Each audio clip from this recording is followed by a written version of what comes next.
ಕರ್ನಾಟಕ ರಾಜ್ಯ ಸರ್ಕಾರದಿಂದ SSLC ವಿದ್ಯಾರ್ಥಿಗಳಿಗೆ ಸೆಕೆಂಡ್ PUC ವಿದ್ಯಾರ್ಥಿಗಳಿಗೆ ಭರ್ಜರಿ ಗುಡ್ ನ್ಯೂಸ್ ಅನ್ನ ಕೊಟ್ಟಿದ್ದಾರೆ.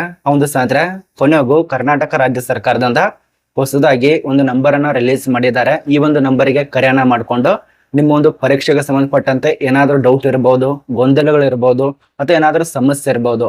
ಆ ಒಂದು ಸಮಸ್ಯೆಗೆ ಸಂಬಂಧಪಟ್ಟಂತೆ ಮಾಹಿತಿಯನ್ನ ಈ ಒಂದು ನಂಬರ್ ಮೂಲಕ ಕಾಲ್ ಮಾಡಿ ಈ ಒಂದು ಸರ್ಕಾರ ಹತ್ರ ಕೇಳಬಹುದು.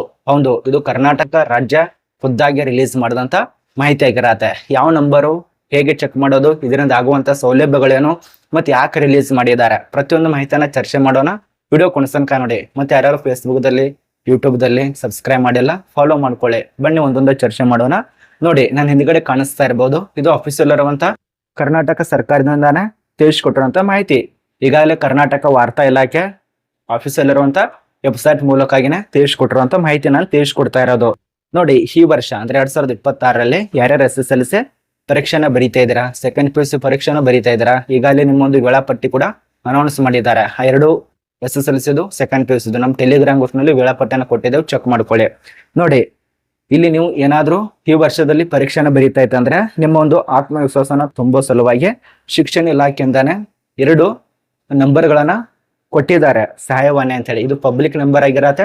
ಸರ್ಕಾರಕ್ಕೆ ಕಾಲ್ ಮಾಡ್ಕೊಂಡು ಏನಾದ್ರೂ ಗೊಂದಲ ಆಗ್ಬಹುದು, ಏನಾದ್ರೂ ಸಮಸ್ಯೆ, ಪರೀಕ್ಷೆಗೆ ಸಂಬಂಧಪಟ್ಟಂತೆ ಗೊಂದಲ ಆಗ್ಬಹುದು, ಹಾಲ್ ಟಿಕೆಟ್ಗೆ ಸಂಬಂಧಪಟ್ಟಂತೆ ಗೊಂದಲ ಆಗ್ಬಹುದು, ಅಥವಾ ನಿಮ್ಮ ಹೋಗುವಂತ ಸೆಂಟರ್ದಲ್ಲಿ ಏನಾದ್ರೂ ತೊಂದರೆ ಇದ್ರು ಅದರ ಗಮನ ಆಗ್ಬಹುದು, ನಿಮ್ಮ ಒಂದು ಶಾಲಾ ಕಾಲೇಜಿನಲ್ಲಿ ಏನಾದ್ರೂ ಸಮಸ್ಯೆ ಇದ್ರೆ ಅದಕ್ಕೆ ಸಂಬಂಧಪಟ್ಟಂತೆ ಗೊಂದಲ ಆಗ್ಬಹುದು, ಏನಾದ್ರೂ ಒಟ್ಟೆ ಸಮಸ್ಯೆ ಇರ್ತಾವೆ. ಆ ಒಂದು ಸಮಸ್ಯೆಯನ್ನ ಬಗೆಹರಿಸೋ ಸಲುವಾಗಿ ಈ ಒಂದು ಇಲಾಖೆ ವತಿಯಿಂದಾನೆ ಸ್ವತಃ 2 ನಂಬರನ್ನ ಕೊಟ್ಟಿದ್ದಾರೆ. ಆ 2 ನಂಬರನ್ನ ಇಲ್ಲಿದೆ ನೋಡಿ.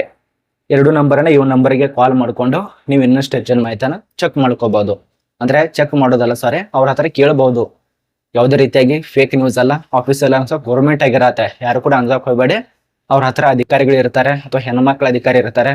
ಅಲ್ಲಿ ಆರಾಮಾಗಿ ಅವ್ರ ಹತ್ರ ಏನಾದ್ರು ಗೊಂದಲ ಇರಬಹುದು, ಅವ್ರು ಹೇಳ್ತಾರೆ ಖುದ್ದಾಗಿ. ಇದನ್ನು ನೋಟ್ ಮಾಡ್ಕೊಳ್ಳಿ. ಇದು ನಿಮಗೆ ಸಂಪೂರ್ಣ ಮಾಹಿತಿ ಅರ್ಥ ಆಗಿದೆ ಅಂತ ಅನ್ಕೋತೀವಿ.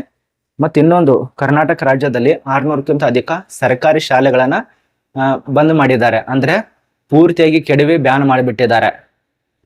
ನೋಡಿ, ಕರ್ನಾಟಕ ರಾಜ್ಯದಲ್ಲಿ ಇದೇ ರೀತಿಯ ಸರ್ಕಾರಿ ಶಾಲೆಗಳು ಮುಸ್ತಾ ಹೋದ್ರೆ ಇನ್ನು ಕೆಲವೇ ದಿನಗಳಲ್ಲಿ ಸರ್ಕಾರಿ ಶಾಲೆ ಎಂಬುದೇ ಇರೋದಿಲ್ಲ. ಸರ್ಕಾರಿ ಶಾಲೆಯಲ್ಲಿ ಏನು ಸೌಲಭ್ಯ ಇಲ್ಲ ಹೇಳಿ?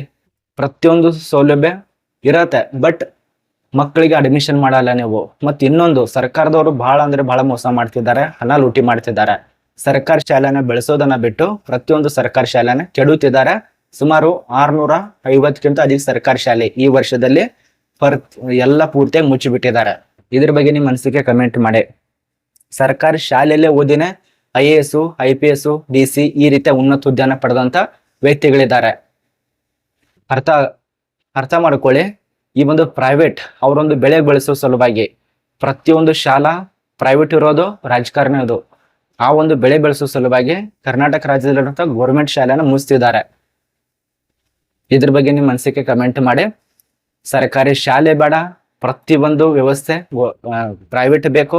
ಅದರಲ್ಲಿ ಕೂಡ ಸರ್ಕಾರಿ ಶಾಲೆ ಬೇಡ, ಈ ಒಂದು ಸರ್ಕಾರಿ ಆಸ್ಪತ್ರೆ ಬೇಡ, ಸರ್ಕಾರಿ ಜಾಬ್ ಬೇಕು. ನಿಮ್ಮೊಂದು ಅಳಿಯನಿಗೆ ಮೆಚ್ಚಬೇಕು ನಿಮ್ಮಂತವ್ರನ್ನ. ಅದೇ ಕಾರಣಕ್ಕಾಗಿ ನಮ್ಮ ಈ ಒಂದು ಸರ್ಕಾರದವರು ನಮ್ಮನ್ನ ಚಪ್ಪಲಿ ಬಿಡೋ ಜಾಗದಲ್ಲಿ ಬಿಟ್ಟಿದ್ದಾರಲ್ಲ, ಅದು ನಮಗೆ ಪುಣ್ಯ ಬರತ್ತೆ. ನೋಡಿ, ನಿಮ್ಮಿಂದಾನೇ ಈ ಒಂದು ಭಾರತ ಹಾಳಾಗ್ತಾ ಇರೋದು, ಜನರಿಂದಾನೇ ಹಾಳಾಗ್ತಾ ಇರೋದು. ಇಂಥವ್ರನ್ನ ಆಯ್ಕೆ